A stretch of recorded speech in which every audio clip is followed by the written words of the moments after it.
Ja, liebe Mundartfreunde, ich begrüße euch auch alle recht herzlich und bin froh, dass ich bei uns dabei sein kann, jetzt nach 2 Jahren.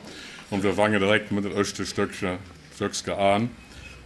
Heute hat er gesagt von Karl Bertrams und Wegberg, das Stückchen heißt Lebensmittelkarte.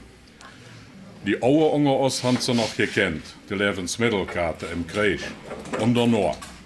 Man kann Lebensmittelkarte, Brutkarte, Fleischkarte, Kochkarte, een kaart für Rohware, een kaart für Seep. Kleine und ganz kleine Pute krieg je een extra kaart für Milch. Für die rote Jahr wird entrahmte Frischmilch. Und alle Male haben wir die Reichskleiderkarte kriegen. Für Stoff, Jahre und Knöp. Winkels war jelle im Krieg ging op Kart. Et Jahr war het nötigste. Die Lüt wurde Gott gehalten. Hunger han wir nicht gelegen im Krieg, aber das hat sich geängert, wie der Krieg am eng war. Die Zeit, April 1945, waren wir evakuiert in Mühlhausen in Thüringen. Es gab einige Werke nichts zu jelle an Lebensmitteln, auch nicht op Kart. Würrot und an Ertes war, hauen wir nicht. Wir haben durch die Hunger gelegen. Es war erg. De Ostlore de Müs doet für der Brotgas. Amtlich stingen uns zwar Lebensmittel to, aber das kennt man ja, Papier ist geduldig. Für Geld und Jo wird nix abgehört. Wenn man Glück hat, das Punkt Brot. Bei der Bäcker muss man für das Brot in einer halben Tag ansteuern. Und dann kommt in dem Glücke, dass das heißte Brot ausverkauft. Das ist mich passiert.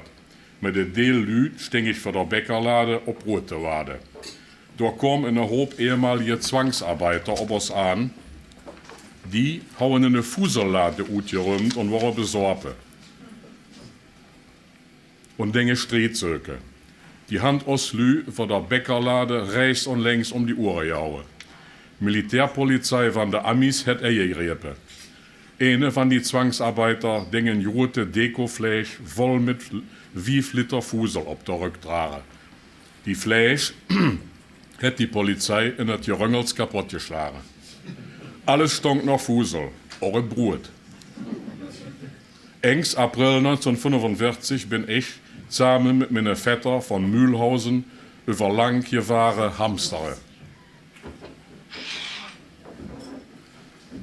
Ich war du witten Jahr alt. Bei einem Bauer in Großgottern wurde jel Mure und Schwede getauscht Zigaretten. Was für Lü nicht mehr wiete, nach 1950, 2 Jahre nach der Währungsreform, hättet für uns Eingeborene von Trizonesien noch Lebensmittelkarte gegeben für Brot, Zucker und Fleisch. Die Rationen waren deftig. 4 Punkt Wette weg, 2 Punkt Schwattbrot, 2 Punkt Zucker und 1 Punkt Fleisch javet. Der Mond. Die Lebensmittelkarte 1950, die Fleischkarte 1949 und die Reichskleiderkarte han ich noch. Die halt ich in ihr. Ich lur auf den Tauenstrop, besong ich, wenn der Kalje da wird, von die johe alte Tiet. Karl Bertrams.